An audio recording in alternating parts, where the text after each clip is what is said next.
Now, the Pooh Shiesty story is definitely worse than people think. A lot of people are talking about it right now, but a lot of the details are getting mixed up. So let me just break it down and give you the full story. So recently, rapper Pooh Shiesty was arrested in connection to a robbery and kidnapping case involving rapper Gucci Mane. And the story goes like this. On January 10, 2026, around 1 p.m., Gucci Mane flew into Dallas with members of his camp and 2 security guards for what was supposed to be a business meeting with rapper Pooh Shiesty. Pooh Shiesty had been signed to Gucci Mane's 1017 label since 2021, but at this point, he wasn't happy with the terms of his deal. So he asked Gucci to come out to Dallas with the intention of talking things through and potentially getting out of his contract. About 45 minutes later, around 1:45 p.m., they arrived at the studio, which was located inside an office building, only to realize it was still closed. So while they waited, the group stepped out, went to a nearby liquor store, grabbed some drinks and red cups, you know those red cups that rappers use to drink this thing called lean, and then came back to the building. By around 3:15 p.m., the studio finally opened.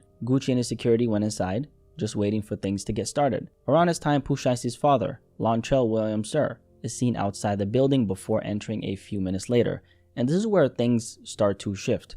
Around 3:43 p.m., 7 more men show up. However, they don't come through the main entrance. They slip in through a side door and make their way into the studio. One of them leaves briefly, then comes back a minute later, now carrying a bag over his shoulder. At this point, what was supposed to be a normal business meeting is starting to look like something else entirely. Inside the studio, Gucci Mane and his people, including his security, are just kind of sitting there, watching a football game, completely unaware of what might be unfolding around them. Meanwhile, Pooh Shiesty steps out and gets on a phone call. From what could be overheard, it sounded like he was speaking to his probation officer, who was telling him he wasn't supposed to be out and needed to return immediately.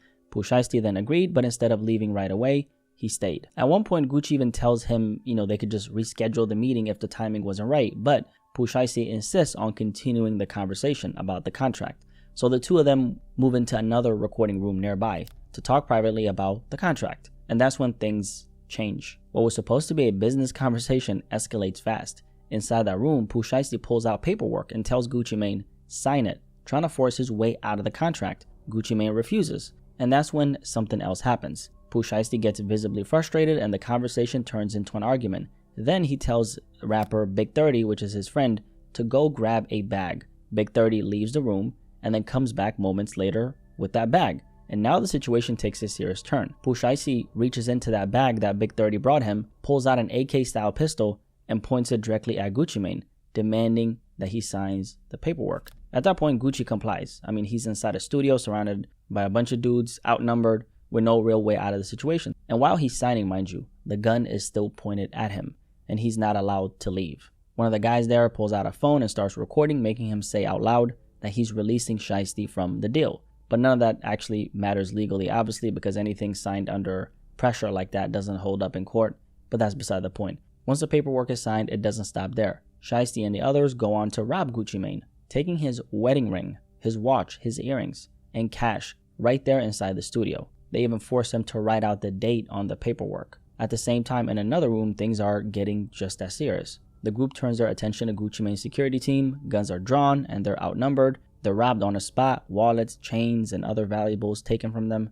One of the security guards is put in a dangerous situation where he was nearly shot during the situation. At one point, he's even grabbed from behind, choked to the point where he's close to losing consciousness while being robbed at gunpoint. Another guard has his Rolex taken, along with a Louis V bag that contained multiple high-end watches, which included AirPods and his wallet. What they didn't, however, know is that some of those stolen items had Apple AirTags attached to them. And at that point, everyone inside is surrounded, with guns pointed at him and no real way out. The goons then block the door and prevent everyone from leaving, holding them still at gunpoint.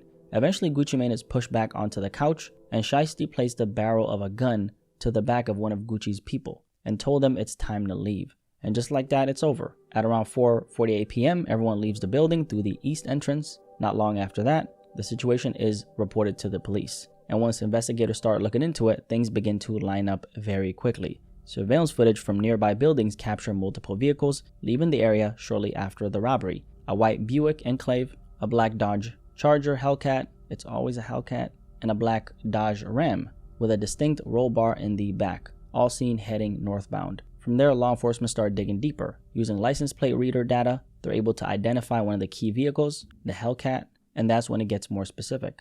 The car is traced back to someone connected to the group, registered to the father of one of the individuals involved. More importantly, the same Charger had already been picked up earlier that day in the Dallas-Fort Worth area. Around 2:18 p.m., it was captured on camera driving close behind a black Dodge Ram, the same type of truck later seen near the studio. And that Dodge Ram had a very specific detail, which was a roll bar that I mentioned earlier attached to the back of it, matching exactly what was seen in the surveillance footage after the robbery. At this point, it's no longer just a random incident. Investigators are now able to connect the vehicles, the timing, and the people involved, and a big part of that comes from witness statements. Along with the evidence, they start putting everything together. But here's the crazy part. As far as Pooh Shiesty, back in 2022, he was sentenced to 63 months in prison for a firearms conspiracy case. And by late 2025, he had been approved for home detention, which came with very strict conditions. He wasn't allowed to possess any weapons. He wasn't allowed to, be around any gang members, right? Like anybody who's carrying guns and doing all this crazy stuff. He was also required to wear an electronic monitoring device,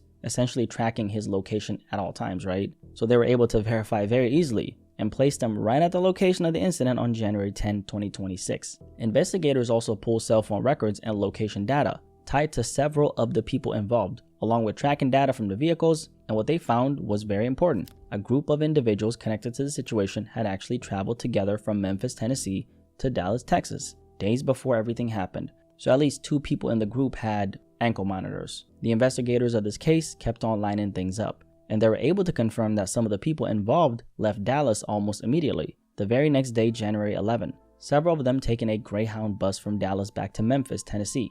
And this isn't just a guess, like they contacted Greyhound, confirmed the trip.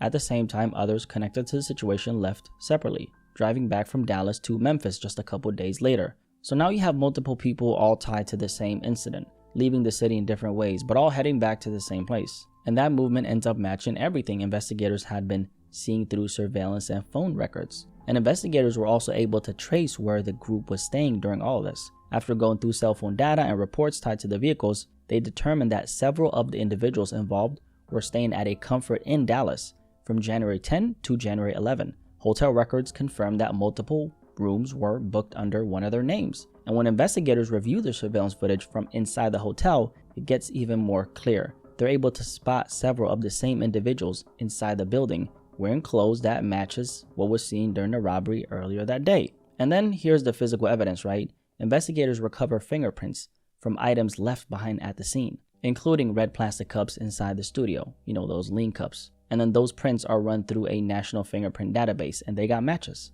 2 of the individuals involved are directly identified through those prints, linking them back to the same exact location where everything happened. And then here's what happened afterwards. Surveillance footage from the building shows one of the individuals leaving the scene carrying what appears to be the same Louis V bag that had just been reported stolen, but it doesn't stop there. Just a few days later, that same person posts a video on Instagram, dumb, right, wearing a Rolex that looks identical to one of the watches taken during the robbery. And this wasn't just any watch, it was the victim's watch. And the victim had already provided investigators with photos, receipts, and even the serial number. So when that video surfaces, it only adds to the evidence, and the police end up using this against them. One of them is also seen wearing a chain with 1017 on it, which was another item taken during the robbery. And honestly, the level of carelessness in this entire situation is hard to just ignore. It's crazy. They probably didn't even care, right? I'm not here to promote any criminal activities, but I'm just saying, if you're gonna move like this, putting everything out on social media right after is stupid. Now, stepping back from everything that happened, the reason this situation even started in the first place was over a contract.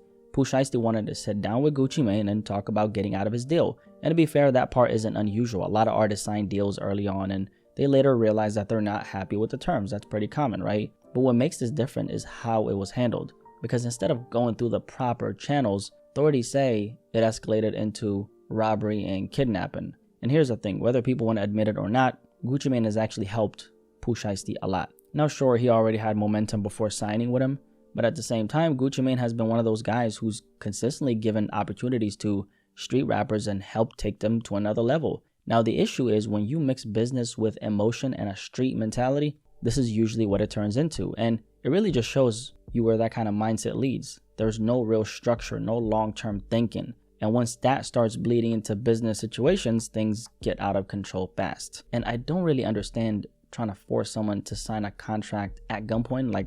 There's no real logic behind it. But then again, this wasn't about logic. And now look at the situation. Authorities are saying that if convicted, Pooh Shiesty and everyone involved could be facing up to life in prison. And this happened in Texas. And if you know anything about Texas, you know that they don't play. They hand out football numbers like candy and Halloween. We've already seen this with cases like the TK case, where he wasn't even the shooter in one of those cases and still ended up with 55 years in prison. And in another case where he was actually the shooter, he got 80 years in prison. That same system is what this situation is now falling under. And honestly, this should be a lesson, not just for Gucci Mane, not just for artists and hip hop, but for everybody. You can't do business with people who move and think like this. Because once things get emotional, once that mindset takes over, the YN mindset, it can turn into something way bigger than it ever needed to be. Gucci Mane could have easily gotten killed in that situation. He's very lucky he even made it out of there, honestly. Because we all know how fast things can change when you got a group of YNs with guns acting off emotion. We've seen what kind of damage they can do. If you made it this far, drop a like on this video, and of course subscribe if you're new here. Nice to meet you. And honestly, this is one of those very foolish stories that I don't know what to say about. This is just a foolish story, like super foolish. Anyway, what do you guys think about this story? Y'all let me know in the comment section below, and I'll catch you guys on the next video. Peace, I'm out.